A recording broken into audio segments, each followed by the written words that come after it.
Okay, today it's Saturday, May 21. Prepare yourself, it's gonna be a long video, probably. Just, I want to clear something. I want to make myself clear. I'm not against helicoil or insert if it's been installed properly.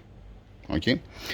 Example, alright? Here it's a block from MO57. This is an actual block from the MO57, alright? You have seen that before. If you get, let us say, if you put a helicoil inside, and if you put 41 millimeters helicoil and it's gonna be properly installed and you're not gonna increase the depth here, then yes, I agree, it's fine. It might be, let's stop there. If it's been installed properly, I'm okay with that. If you find, let us say, helicoil that is gonna be only 31 millimeter and you're not gonna end up full on the threads and it's shorter, to me, to my eyes, for me, for my mind, no, it's not right. Okay? Now, to fix an insert here up at this point, like the engine outside, I'm gonna show you in a while, it's totally wrong. For me, at least. Again, that's obviously you're watching my video, so this is my personal opinion, alright? Give me a second. It's not only on this block, there are so many engines out there that they have helicoil from the factory, and it's perfect fine. Actually, it's more strong than to be in aluminium, alright? So here what you see helicoil from the factory. Here you don't see helicoil from the factory, but there is, alright? There is a reason. It's, if you ask me, if you install it properly and you have all the threads inside, it's stronger than to be direct on aluminium. Okay? Also the other DASA next to it, same thing. It's this example. So I have used helicoil before on a block, let us say on a starter, example, on a starter. If let us say there is a problem with the threads, what are you gonna do? You're gonna scrap the starter because of this? No, you're getting the correct helicoil, you're fixing helicoil, and it's gonna stay there forever. I can give guarantee for the threads, let us say, for 20 years, that you're not gonna have any problem. Fine, let's go outside to see the other block and what I don't like. So, on this block, alright, 1 second to turn off the compressor, it might start. On this block, to see things like this, it's not right.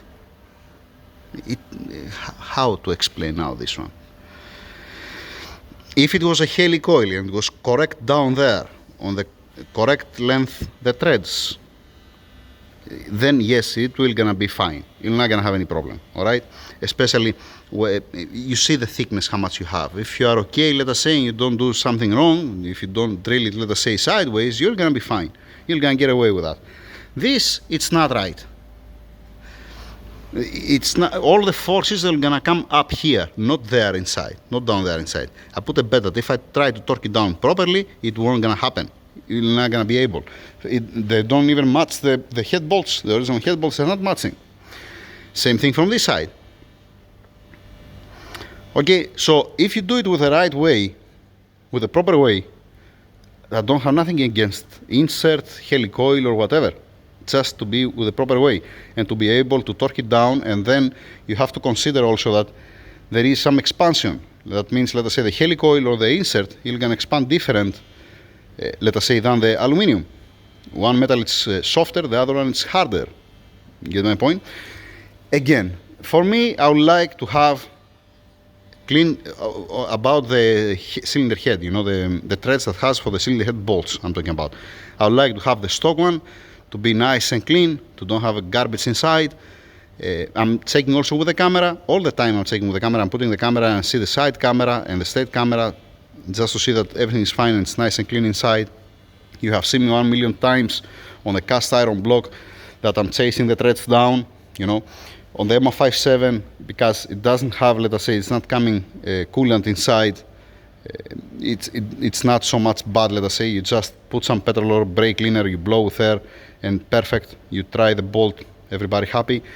You're doing this job when you have stripped off completely all the block, so you're not trying to clean the threads down here inside before you install the cylinder head. That means you're not gonna do something on the threads here for the cylinder head when you are building the engine. Let us say it's remaining to put the cylinder heads, all right? And you have installed your pistons, everything is fine, beautiful. You're not gonna start chasing the threads down, let us say, before you close the cylinder head, right? You're gonna do it when it's everything open, before you do anything else, to make sure that you have a healthy block. You're checking your cylinders, you're checking the surface here on the deck, you're checking the threads inside, you check down on the crankshaft.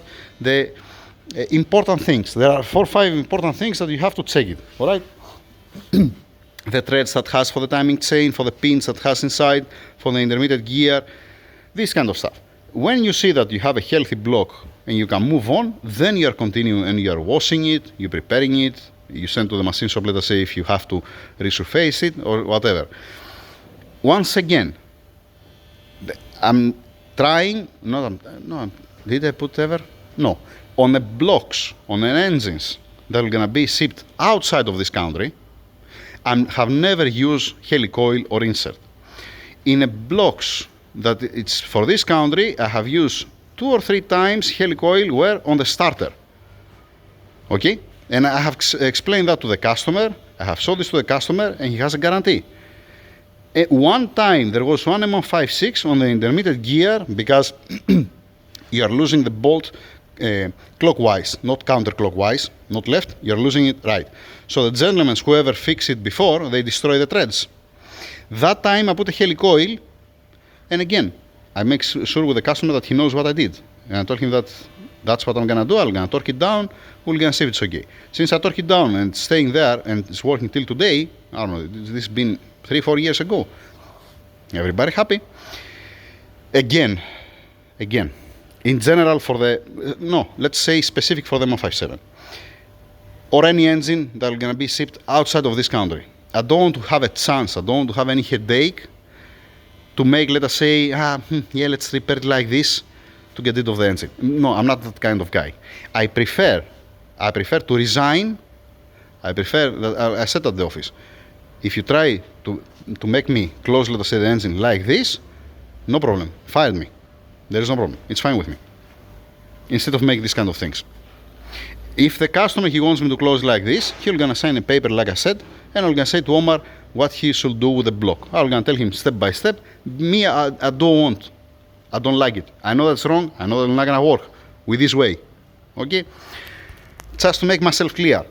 And again, it doesn't matter what I like, what I don't like. It is what it is. All right? So, like I've said that before, 1,000,000 times. I'm not gonna get a chance to ship a block, let us say, outside of this country by reusing, let us say, the water pump gasket, or reusing one O-ring, or it's something that's very small and it's not even worth it. You're gonna give, let us say, to the customer headache. Why? Because he has to go, let us say, to repair it again. He has to pay money. Something that's supposed to be perfect from the first place. Example, all right? Or let us say, why to lose my reputation? For example, I'm proud for my job, okay?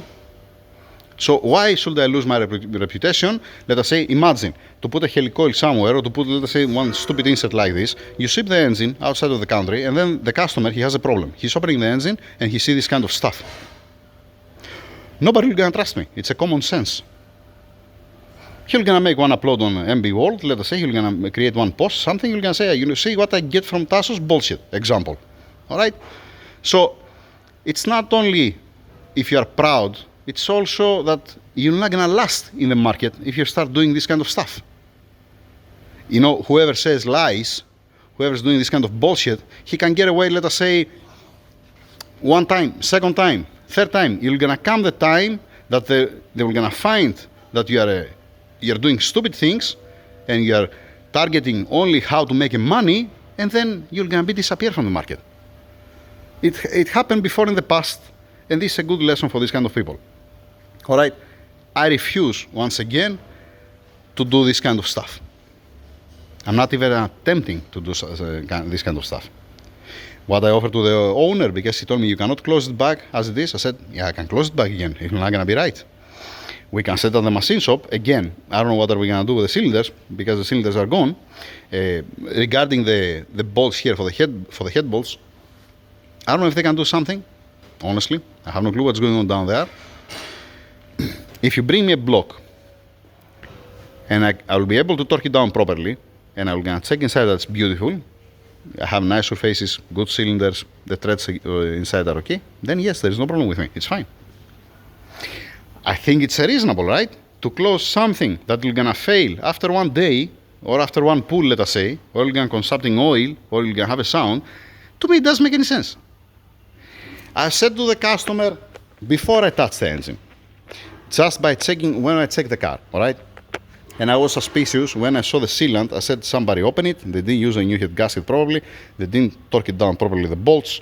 They used the old head bolts, all right? In some cases, you can get away with that if you get the measurements, but these guys definitely didn't make any measurement, all right? So, what I said, what do you know up to now? We didn't open the engine that time. You know that it's leaking coolant inside the combustion chamber, all right? You know that the expansion tank, it's missing the coolant, goes down, all right? Very good. As it is, you're going to sell the car, and to the new customer, to the new owner, you're explaining that, you know what, yes, there is a problem, this problem with the car. I don't know what they did, because you never open it, and you're not mechanic, let us say. I have a problem with the car, that's why I'm selling it. You're selling it in a price, let us say, you're losing some of your money, because he bought it now, recently, the car, the E63, okay, and that's it, and it's ending up there. Now, to repair this story here, you have one way to repair it right. Either you're gonna get a new block, or you're gonna get a new engine, or you're gonna get a healthy block and you're gonna close it healthy with a healthy connecting nodes, pistons, everything, piston rings, bearings, everything. What does mean that one? Either you're gonna go all in, or don't fix it at all. Sell it for scrap, let us say. Because now you know what's the problem. And if you decide to close it with this way, you're just cheating the next owner. It's simple, right? That means now you know it's different. Before you didn't know what's happening. Before, let us say, when to enter the car in the garage, you didn't know nothing. You know that only you have a coolant leak from the expansion tank, and it's not leaking anywhere, just disappearing the coolant. All right, like this, you're honest. You're saying, I bought a used car, has a coolant leak. Most probably it's a head gasket. The head gasket. That's what they told me, and this is how I'm selling the car. Okay, this is honest. That's the truth. By opening and see this kind of stuff, and then decide to close by again to sell the car, you know, it's for me it's a fraud. For me, it's not right. It's like you're cheating somebody. This reminds me the people that they're buying one car that has 1 million problems, they're fixing it a little bit, temporary, to just flip it to make some money. Again, to me it's not right. That's it, and I'm stopping there with that. I've said, sell it as it is, don't go more in. Now they told me, you know what, strip off completely the engine to see the condition of the crankshaft, the connecting rods. You don't care about the connections and the pistons, I have so many. You know, there is no problem. Crankshaft, to see the condition of the crankshaft. The water pump, why it's wobbling, I don't understand the pulley. I haven't seen that before. I have even another water pump that's not good, it's not healthy, but it's not wobbling. Has, I don't know, 200,000 kilometers. Maybe I don't know, honestly I don't know what's going on with this. Yeah. I'm gonna upload the video of this as it is, and then we're gonna continue with the engine, so don't be a huge video. Alright? Let's see how we're gonna end up. Meanwhile, let's go back again inside the engine room to show you what he brought me the customer. No, I'm not gonna show you now. He brought me also the new oil pan down, brand new original oil pan. He brought me some parts. It's not the time now. No, screw it, it's not the time. It's gonna be a huge video. Let's start opening. Yeah, what should I have to check also the timing chain. I don't remember if I make the adaptation for the camshafts at the beginning to get the readings, how many degrees been stretched the timing chain, because I saw that both tensioners are gonna be deployed so much. Anyhow, let's start opening this one. So I hope that I cover you about the insert or the helicoil. I hope that I cover you from my opinion about the engines in general, the jobs, what you have to do. Again, if the owner, let us say, I have mentioned this 1 million times, I'm gonna mention that again. If the owner repair this engine in his house with this way, he's not a mechanic, let us say, alright? He'll gonna try to repair something. I'm not gonna judge him. I'm not gonna say, you know, what in hell you did here, why you did like this or something. I'm gonna explain that, you know what, that's not right. For this reason. all right, on the position where it is, the material that's been used, it's not right. And I'm gonna stop there. Because, like I've said before, the owner, he has the right to get a hammer and break his engine block. It belongs to him. He can do whatever he wants. But a company, garage, that he's repairing these kind of things and is getting money, they're professionals to do this kind of stuff, it's unacceptable. They're not mechanics, they're not garage, for me. This is not smart. This is not smart. This is smart, you know why? Smart. It's not, no, it's not smart, it's stupid. This is what it is. They get away with this block. But, you know, from mouth to mouth, they're gonna end up to this garage. Who did that? Definitely. In any case, I'm stopping here, I'm uploading this video, and then I'm gonna continue stripping off the engine. If I forget it, have a nice weekend.